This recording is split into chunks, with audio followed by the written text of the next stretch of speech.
예, 해피 크리스마스. 복된 성탄의 총이 사랑하는 성도들 함께 하시기를 바랍니다. 오늘 본문은 예수님이 탄생하시던 날 있었던 이야기를 하고 있습니다. 첫 번째로는 천사들이 왔죠. 그 지역의 목자들은 사실은 오늘날 같이 무슨 핸드폰이 있거나 텔레비전이 있거나 정보를 알 수 있는 사람들이 아닙니다. 서기관들이나 학자들은 성경 두루마리를 늘 보기 때문에 알 수 있습니다. 동방의 박사들은 별을 연구하기 때문에 그들은 그 지식을 가지고 새로운 별이 나타나는데 이것이 왕이 나신 징조라고 하는 것을 자기들은 짐작하고, 그리고 또 정보를 모아서 그 왕이 유대 땅에 나셨구나 하는 것을 알 수 있었습니다. 헤롯 왕은 권세자이기 때문에 박사들이 와서 헤롯에게 가서 알려주었습니다. 유대인의 왕으로 나신 분이 누구냐, 그렇게 했습니다. 그런데 베들레헴, 예수님 탄생하신 그 지역에 있는 목자들은 그런 정보가 전혀 없습니다. 그냥 양을 친다고, 또 오늘 밤도 밤에 밖에서 자기 양떼를 지킨다, 그렇게 되어 있습니다. 이스라엘은 우리나라 같이 이런 사계절이 아닙니다. 이스라엘 지역은 우기와 건기가 있는, 비가 오는 때가 있고 또 비가 들어오는 때가 있는, 아마 건기가 아니겠는가. 비가 오는, 밤에 비가 계속 오는 그런 때 같으면 양들과 같이 잘 수는 없었겠죠. 어쨌든 이 목자들은 그런 정보에서 소외될 수 있는데, 하나님께서는 직접 천사와 천군들을 보내서 목자들에게 소식을 전하는 것을 알 수가 있습니다. 하나님의 어떤 마음이 드러나 있습니까? 하나님은 정보에 멀어져 있는 혹은 알 수 없는 그런 사람들에게도 예수의 복음이 전거되기를 바라시는 것입니다. 오늘날도 우리가 왜 땅 끝까지 가서 복음을 전거하고 하는가? 환경 때문에 복음의 소식을 들을 수 없는 이들에게 하나님께서는 복음의 기쁜 소식을 들려주게 되기를 원하는 것입니다. 우리는 주일마다 말씀을 듣기도 하고, 우리는 이미 복음을 받았기 때문에 성경책을 보기도 하고 그렇게 합니다.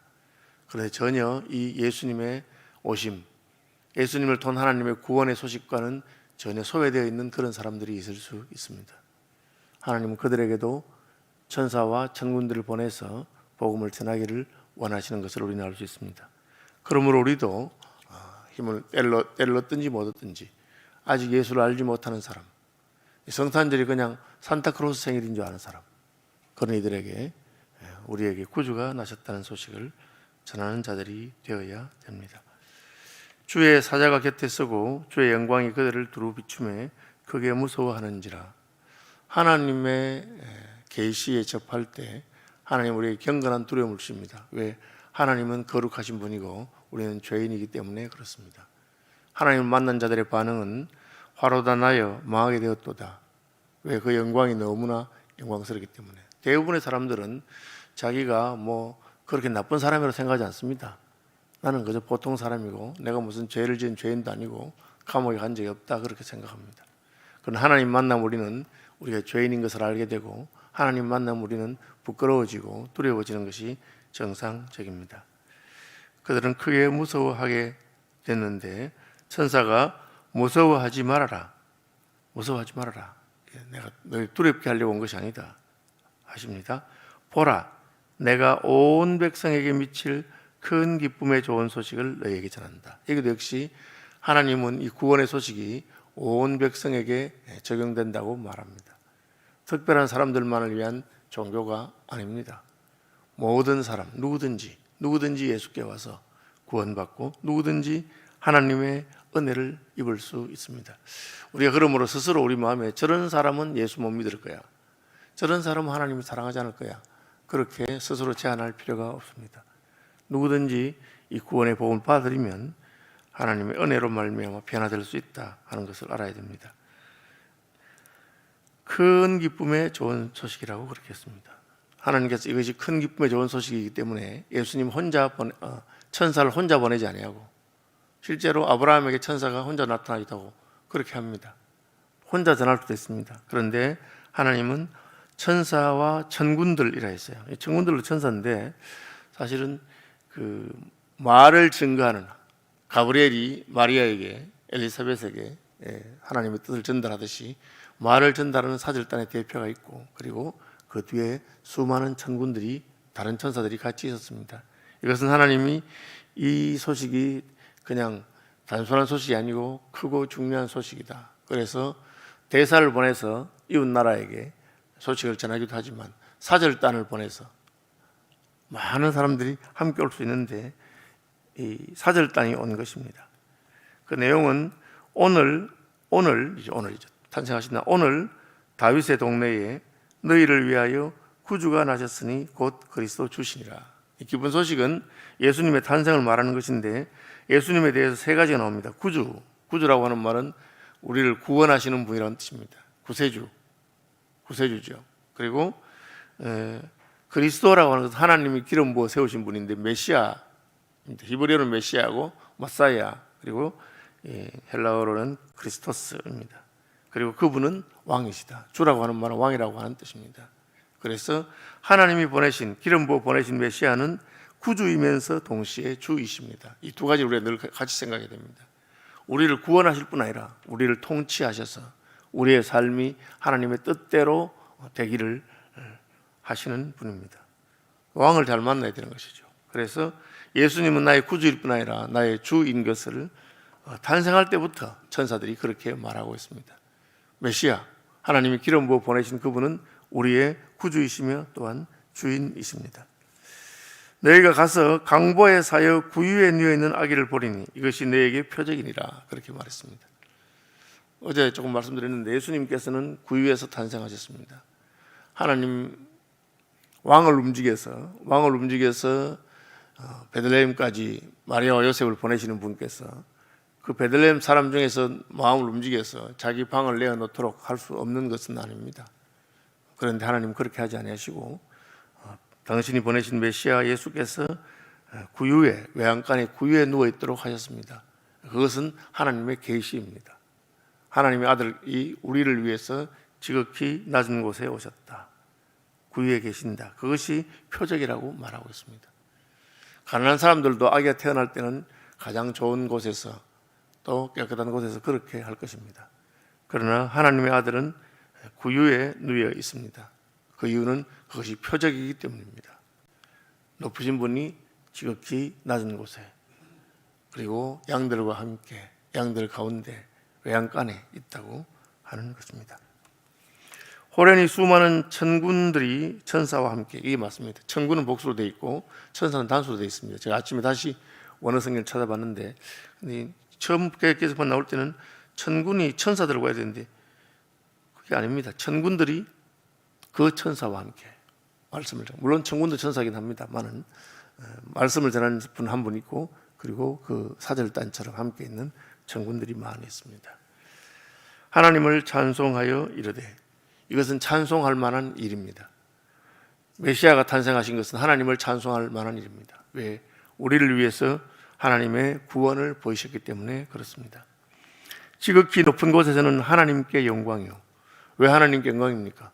하나님께서 자기 백성을 돌아보시고 불쌍히 여기시고 우리를 구원하기 위해서 자기의 가장 귀중한 것을 우리에게 주셨기 때문입니다. 그것이 은혜이죠. 은혜 받은 자들에게 하나님의 하시는 일은 영광스러운 일입니다. 땅에서는 하나님이 기뻐하신 사람들 중에 평안하다. 하나님의 기뻐하심을 입은 자들이 있습니다. 목동 다윗은 하나님의 기뻐하심을 입은 자였고 예수님께서는 하나님이 기뻐하시는 분이었습니다. 이는 내 사랑하는 자요 내 기뻐하는 자로다. 하나님께서는 기뻐하는 자들에게 하나님의 평강과 은혜를 주신다 하는 것을 알 수 있습니다. 마음이 평안이 없습니까? 불안하고 또 걱정이 많고 그렇습니까? 어떻게 하면 됩니까? 하나님과 화해하고 하나님을 기뻐하고 하나님이 여러분을 기뻐하게 되면 하나님의 평강이 임하는 것입니다. 하나님께서는 첫째는 유대인들에게, 그것도 목동들에게 하나님의 영광과 하나님의 평화를 주셨습니다.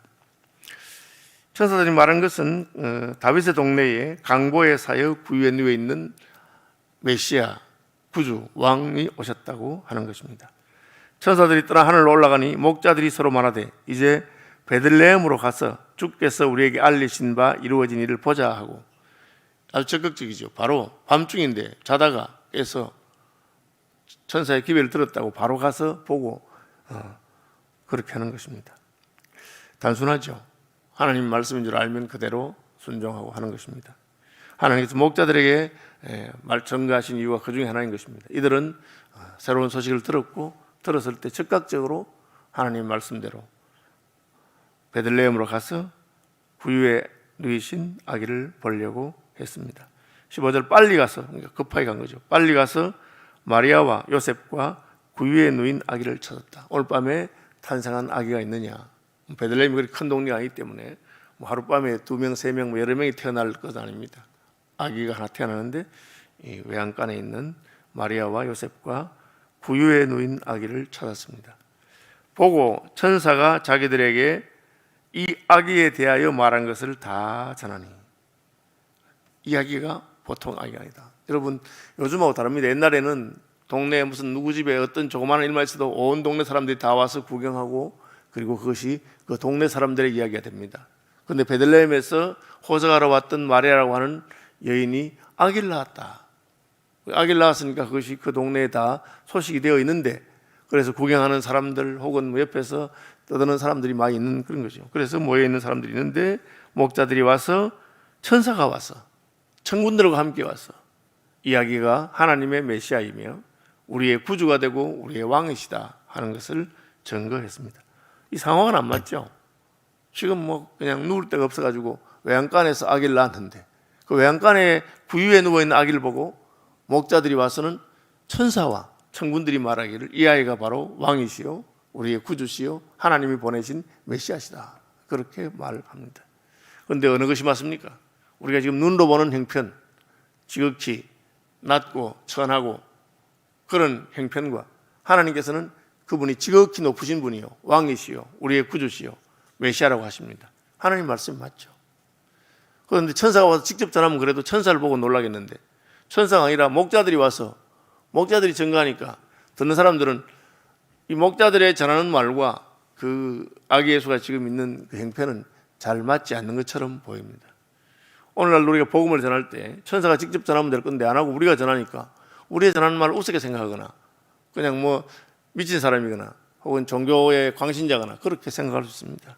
그렇지만 사실은 계시를 직접 받은, 천사에게 전해받은 이 목자들의 말이 옳은 것입니다. 그래서 듣는 자가 다 목자들이 그들에게 말한 것들을 놀랍게 돼. 그런 일이 있었나? 그럴 수도 있을까? 이 외양간에서 태어난 아기가 하나님이 보내신 메시아라고? 이 아기가 왕이고 우리의 구주라고? 그렇게 놀랍죠. 그렇지만 말하는 게 굉장히 놀랍습니다. 그러나 그것을 믿는 것은 다른 것이고 마음에 새기는 것은 다릅니다. 목자들이 그들에게 말한 것을 그 동네 사람들은 놀랍게 여겼지만 마리아는 이 모든 말을 마음에 새기어 생각했다.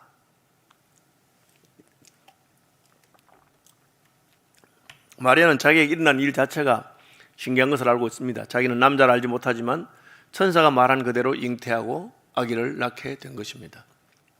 그리고 이게 하나님께서 내게 성령으로 잉태된 아기라고 했는데 어떻게 이 아기가 누울 곳도 없어서 지금 외양간 구유 그 양들의 밥통에 누워 있는데 그때 내게 말했던 천사의 말이 사실일까 하는데 목자들이 와서 우리도 천사를 만났고 우리도 천군들이 찬양하는 것을 보았고 그리고 그 말씀대로 왔는데 이 아기가 바로 천군들과 천사가 말씀하신 그 아기군요. 그렇게 하니까 마리아는 이 모든 말을 마음에 새기어 생각했다. 여러분, 믿음의 사람들의 믿음이 어떻게 자랍니까? 하나님께서 계시를 주실 때 그 계시의 말씀을 마음에 받아서 새기는 것입니다. 그래서 베레아 사람들은 신사적이다 할 때 그들은 하나님 말씀을 들을 때 바울의 전도를 듣고 그 말씀이 그런가 하고 마음에 새기는 것입니다. 구약 성경적으로 말하자면 묵상하는 것이죠. 그 율법을 주야로 묵상하는 것입니다. 하나님이 이렇게 말씀하시구나. 여러분, 하나님의 말씀이 한두 마디라도 우리가 마음에 묵상하고 새겨서 우리의 것이 되면 그것은 우리의 인생을 바꿀 수 있는 힘이 있습니다. 황송하게도 저도 말씀을 가르친 자이고 성경 말씀을 다 보았지만 그 모든 말씀 하나하나마다 제 마음에 새겨서 힘이 되고 능력이 된 것은 아닙니다. 그러나 하나님 말씀을 내가 마음에 새기고 붙들고 믿음으로 묵상하고 할 때 그 말씀들은 나의 인생을 바꾸는 힘과 능력이 있습니다. 이것을 히브리서는 믿음을 화합한다 그렇게 말합니다. 여러분 하나님 말씀 들으면 오늘 새벽에도 한마디라도 마음에 새겨서 하나님 말씀이 목자들에게 먼저 온 이유가 무엇일까 라든지 또 많은 지식을 가진 사람들이 먼저 와서 경배한 것은 아닙니다. 그런 한두 마디라도 마음에 새기면 달라집니다. 이분이 바로 하나님께서 약속하신 그분이구나.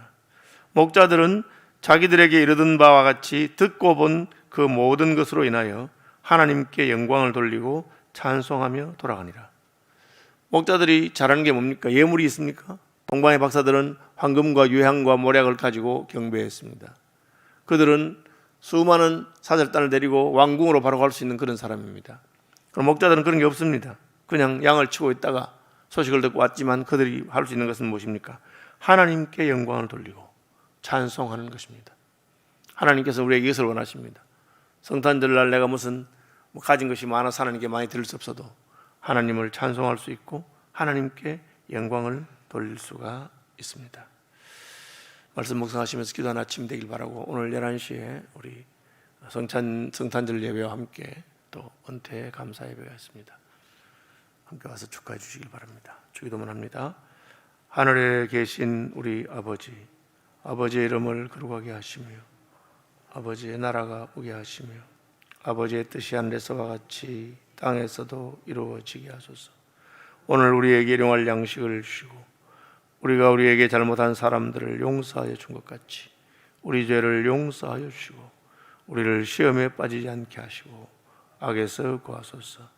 나라와 권능과 영광이 영원히 아버지의 것입니다. 아멘.